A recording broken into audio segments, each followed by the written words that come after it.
Good morning, everyone. Happy Sunday. I'm Charlotte McGinnis, and as always, I want to thank you for taking the time to tune in and join me here at 11:11 on Sunday or at your convenience at a later time.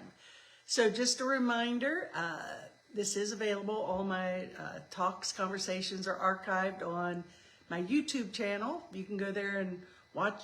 There's thousands of them for over the years, so you can knock yourself out. Anyway, my YouTube channel is youtube.com/InspireYoutV. So this one will be up later today, and there you have it.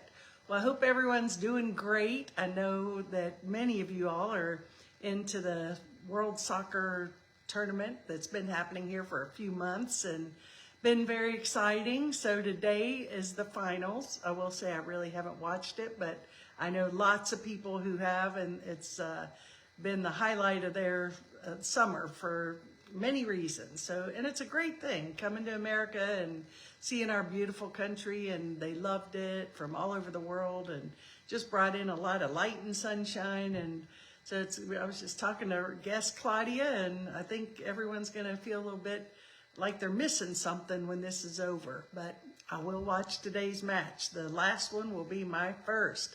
Well, there's Mary Beth and Sue. Good morning to you girls. Happy Sunday. Glad you're here. And yes, it's a beautiful day here in Flat Rock. Hope it's beautiful where everybody else is. And of course, beauty is in the eye of the beholder, and it's really perception always. So it's beautiful everywhere. Well, I want to back up a little bit here and remind you that the prayer ministry is here for you. And if you'd like to submit a request for yourself or anyone else, you can reach out to me, send me a text, send me a message on Facebook, go to my website, charlottemcginnis.com, just go to charlottemcginnis.com and click the button and you'll be there. And there's Laura. Happy Sunday to you, Laura. So good to have everybody here, and I'm going to jump into my conversation today, which is really noticing the blessings that come from everything. Everything is an opportunity. Everything comes with it bearing a gift. Everything is truly a blessing, even though when we're in the midst of it, sometimes it just don't feel that way. But it is when you can reflect and look back and realize that it was an opportunity to forgive deeper, to grow spiritually, to learn whatever we were here to learn. So just a reminder, if you haven't learned it the first time, and I can come as one who has had this experience, if we don't learn it, the universe will give us another opportunity and another one until we finally get it. So some of these patterns I think that we recognize in our life are something to take into consideration. Why is this happening again? It's the same player or the same scenario, different players often, but the lessons keep presenting themselves. And just a little spoiler alert, the main lesson that we're here to learn always is forgiveness. And forgiveness is seeing beyond the story and seeing the beauty, and the spirit of love is working in everything. That God is in everything we see, truly. And if we're not seeing it that way, then we're seeing through the eyes of judgment, programming, fear, and on and on and on. Well, we've had, Ellen and I have had the blessing of two of our dear friends we haven't seen in many years from Florida. They've been visiting us for the past few days, still here. Claudia's back there on the couch, tuning in live here. And Bill's out on the porch. And we've just had the greatest time reminiscing and laughing and sharing stories and trips to their beautiful horse farm in Williston, Florida, and over the years, and taking the kids from our outreach program in Florida up there a couple of times. It was hilarious and fun, and trips to Peru and all kinds of good stuff. And of course, with that, we've also shared our lessons along the way, and how we've reflected and realized that, yeah, those really were tough at the time, but they were blessings. So it's great to know that you have friends who you might not see a lot and not even keep in touch with that much. But when you know that you're connected at a soul level, and it's just like we picked up from where we left off and not a minute lost. And to me, that's true friendship. So I would also like to say that I've gleaned a lot of wisdom from both of them, Claudia and Bill. You know, they've shared a lot of insights, and Bill's kind of a quiet, what he says, like E.F. Hutton, you listen and realize, that's take it all in. And I appreciate both their sage wisdom. So we've had a great time. We're continuing to have a great time. And we did have a great trip to Greenville yesterday. And just a little promo for Greenville. Ellen and I really didn't know a lot about Greenville before we moved up here. And we've, over the years, made lots of trips there for Costco, of course. And that seemed to be the main reason we were going there. But they have a beautiful Peace Center auditorium where they have great performing arts. And it's one of the most beautiful cities I've ever been in. And in the main street, in the downtown, it's just beautiful. And it's tree lined and great restaurants and great shops, and it's beautiful. And the really cool thing about it is right through the middle of town is a river, the Reedy River, that runs right through Greenville. And they've created a beautiful park, Reedy River Park, where you walk off Main Street and you walk across the river, beautiful bridge, and it's really cool. So just giving a little plug there. If you're ever up in this area, definitely a trip to Greenville should be on your list of things to do. We had a great day there. And one thing that I found was really cool was, I've noticed these before, but we spent a little more time yesterday noticing these really cool, I guess they were concrete blocks on the sidewalk with inscriptions, and they were spiritual quotes and positive inspirational teachings. And you walk along the way and you look at them, and gives you reason to pause and think and take it in. And I found that there was so many great little messages, and noticed other people taking the time to breathe it in, take it in. And funny thing is, we stopped a few people. Can you tell me, are you from here? No. You from here? No. Because we were looking for a good restaurant, which we found, and a couple other questions, but everyone was really lovely and nice and sort of in the vibe of the town. And picking up those inspirational messages along the way was an added bonus. And it was really cool, and beautiful sculptor. And there were musicians. There was a woman that had the most amazing voice singing her little heart out. And then there was another gentleman playing jazz music. And then a couple of preachers just preaching fire and brimstone and what have you. And so there was a little bit of everything. It was eclectic, but fun and great. So onward and upward here, everything in life really is a blessing. Everything. We just need the eyes to see that. And I had shared something this week, a quote that Greg Braden had shared. I'm a fan of Greg. He's a wonderful teacher, human being, author. Check, all good with Greg. And he posted this, and he commented on it. And I'd like to share this to sort of kick things off. And it's so true, and we talk about this for years. I know those of you that have been tuning in, I do beat the drum a little bit, but he says, or the quote says, "If your peace depends on everything going right, that's not peace, it's control. Learning to be steady in uncertainty, that is real growth." And I think that is why we're here. That's why we're here as human beings having a spiritual beings rather, having a human experience. That's why we have these lessons that we have, because they strengthen our spirit. They strengthen our ability to respond in love and peace rather than anxiety and judgment and fear.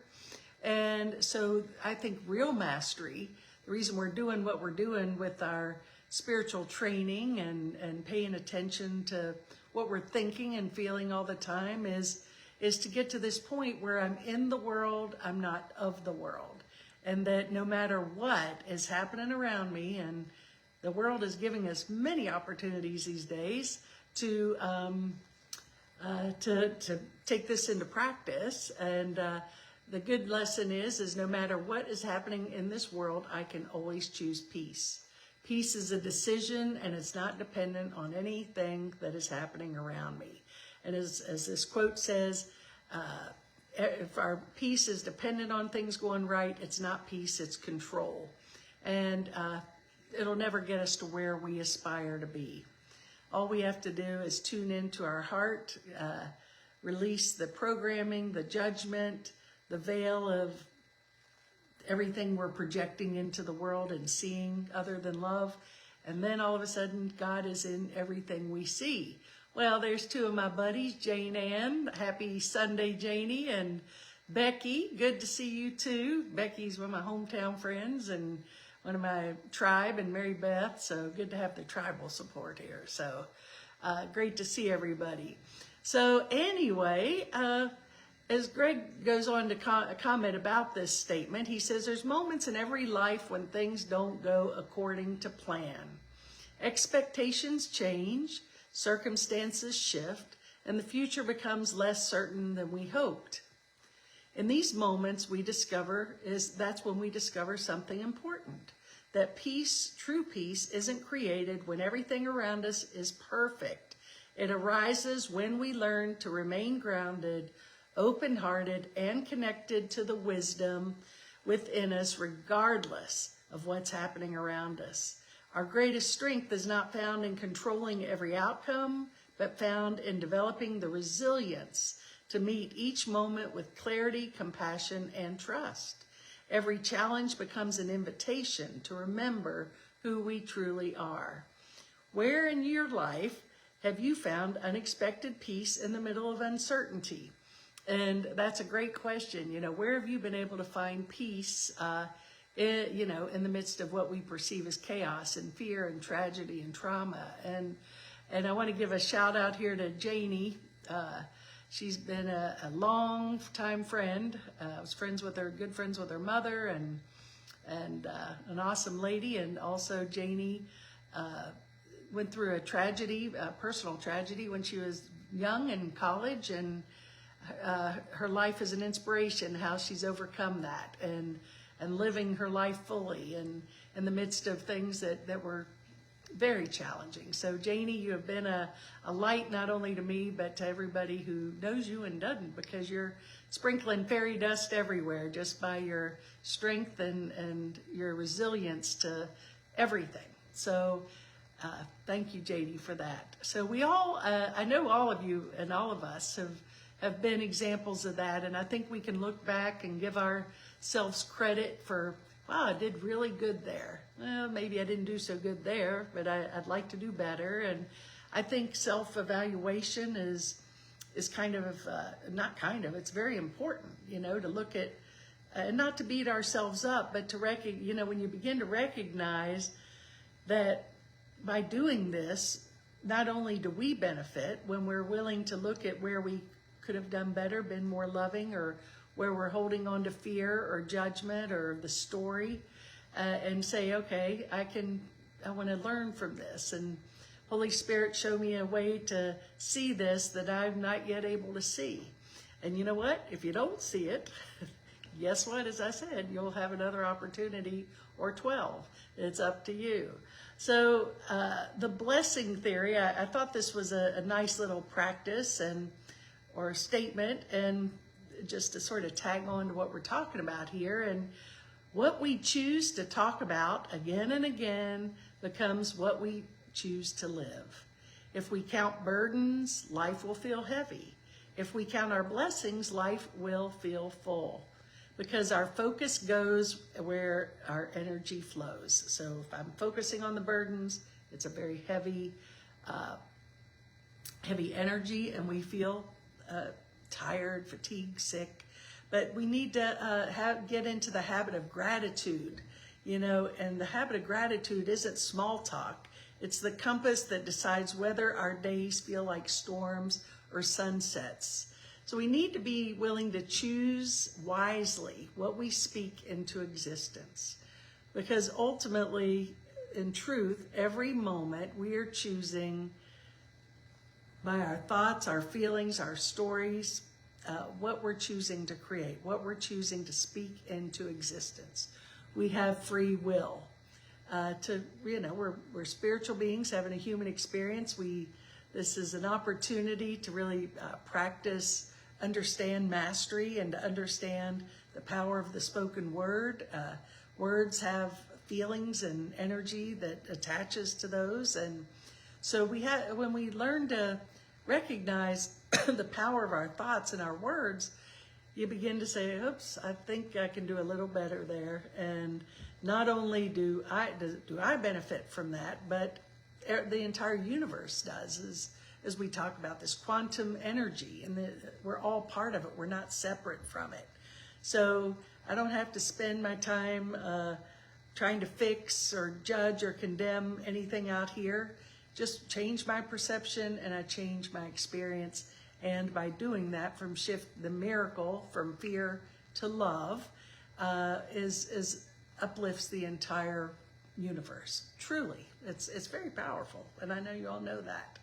So, also through this practice, we begin to recognize our greatest enemy isn't necessarily a person or a situation or a place, even though we'd like to think so. It's the story that we keep repeating in our mind over and over based on fear, doubt, and insecurities. So we think it's the situation, the tragedy, the trauma, whatever it is, that's causing me to be sad or a failure or whatever. But really, it's the story we tell about it over and over.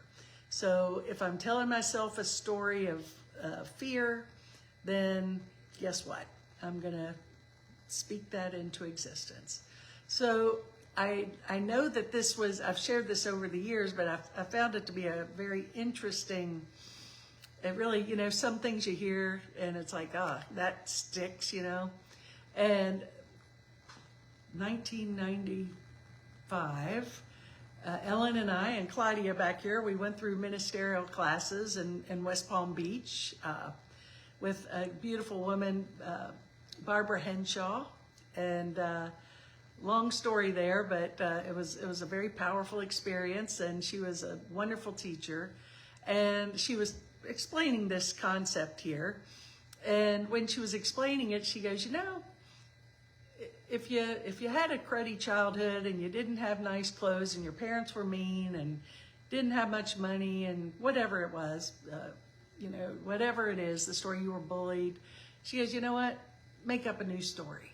She goes, make up one where you had the best friends and the most beautiful clothes and your parents were perfect and everyone loved you. She goes, because you know what? In your mind, the past is over.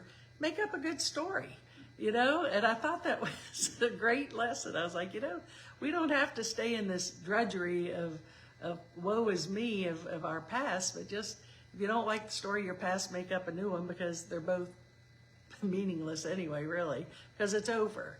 All your past, except its beauty, is gone, and all that remains is a blessing. And I love that statement from the Course in Miracles. So truly, here and now is all there is. Right here, in this moment, we can choose to be at peace or to be in fear. And the good news is, if I'm not at peace in this moment, I can choose again, and that's the miracle. So we begin to recognize, wow, I can choose another way to see this. Must have decided wrongly because I'm not at peace.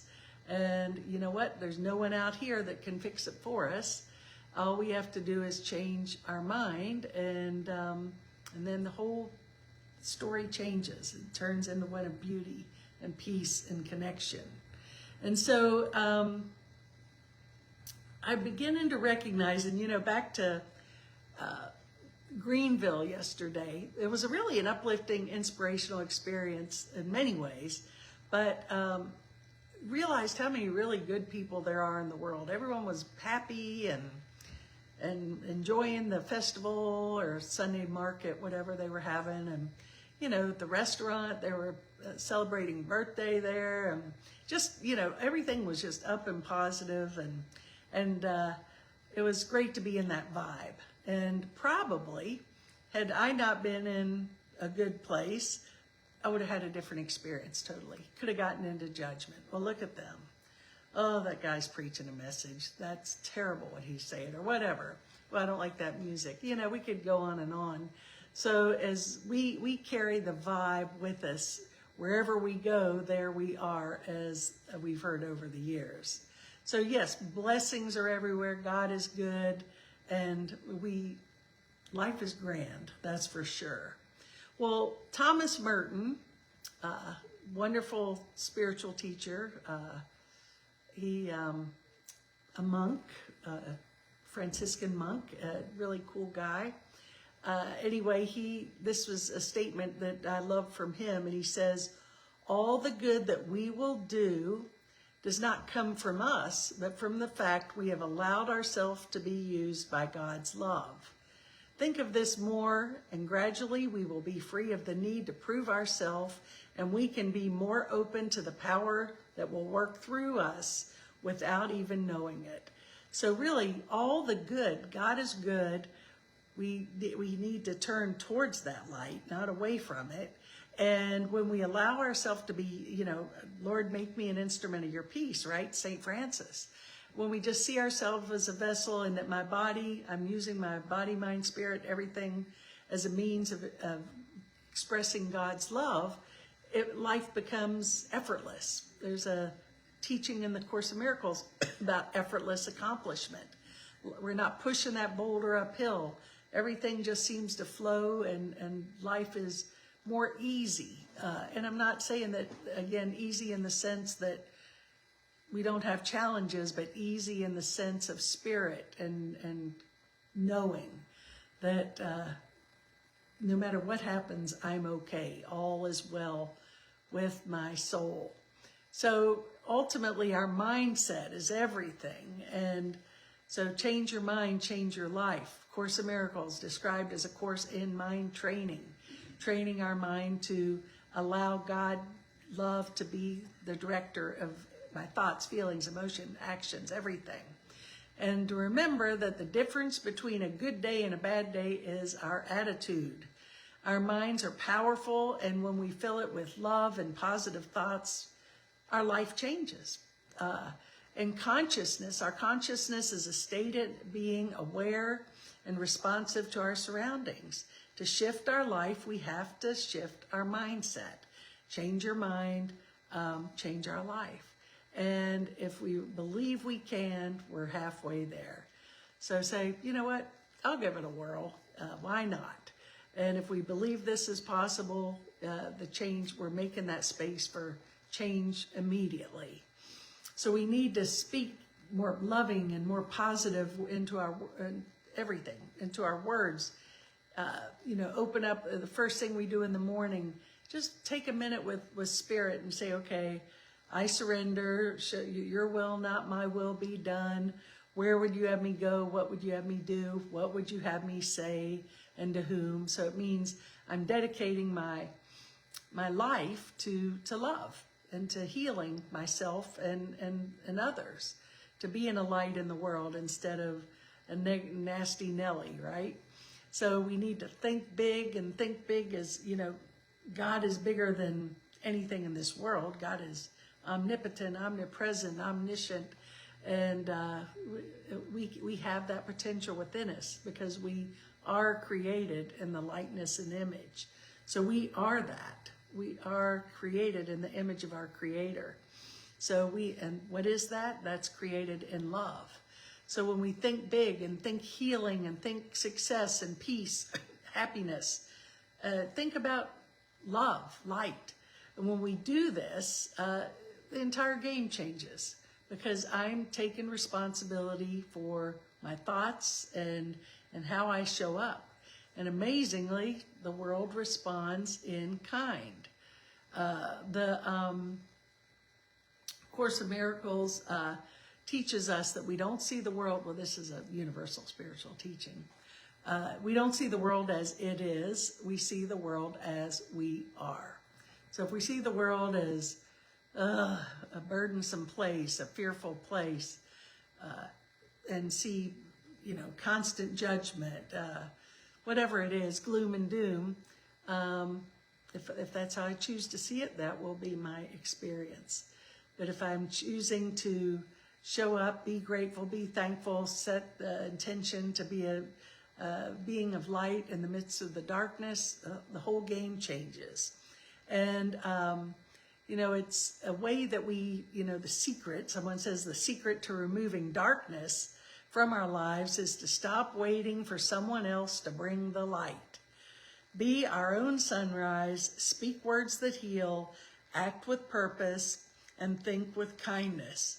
The moment we choose positivity, we become the light that transforms our entire world. Not only our world, but the world, God's world, our world. We're all part of it. We're not separate. So the key point here is quit waiting for someone else to bring us light. Doesn't work. Maybe for a minute, like, oh, goody, the light is always there. We just have to flip the switch. And if we're waiting for that person or that condition to show up and do something to change it, it's a long time waiting, and it's only temporal. What we're seeking through this practice is the spiritual strength and the courage to be in the world and not of it. So, we are truly the masters of our destiny. And every moment I am at choice of how I respond. It's not necessarily I'm here to manipulate and change the conditions of the world and situations. I don't think that's what it's about, but rather being able to respond in kindness and love to everything. That's the key. I love this little, as I wind down, remember this: what you desire is on its way. It will arrive precisely on God's timetable, not mine. Whatever I am experiencing is disguising itself as a problem, I know it's a blessing. Whatever I desire is on its way, coming to me in amounts greater than I can imagine. This is my vision, and I hold on to it in a state of gratitude no matter what. A lot being said there, and I didn't read it very clearly. But ultimately, everything's in God's time, not my time. I like this. Whatever it is I desire is on its way and coming to me in greater ways than I could even imagine. That's why I feel, instead of giving God a shopping list or doing a vision board or whatever, I find that thy will be done. Make myself a vessel. Show me where to go, what to do, what to say. I know that God's plan for me is way greater than anything I think it could be. We begin to see more synchronicity and flow. We feel more peaceful, more joyous. Conditions just seem to melt away that don't serve our awakening. We're not caught up in our stories anymore. It's a whole different way of being in the world. And you know what? And maybe not a darn thing has changed, but my mindset, which is really where all of our power lies. Our power doesn't lie in more wealth and power. Those are ego derivatives. Where our true power lies is in our ability to be in the world and to be at peace and to see that I am my brother's keeper. I am my sister's keeper. That, as I always say, wouldn't it be my dream for politics or for world leaders or for people in a position of power? And wouldn't it be nice if their goal was truly, what's the greatest degree of good and love for everybody? Not how can we win. It's not about winning anymore. Unless it's a win-win, the Holy Spirit always leads us to that which is everybody wins. Ego is always trying to divide us. So I always said, wouldn't it be nice if that was the goal at all these international summits and meetings? Okay, not how can we control the situation and get more, but how can we serve every soul on this planet? And that's not a lack thought. Our ego wants to say, well, if they get more, then we have less.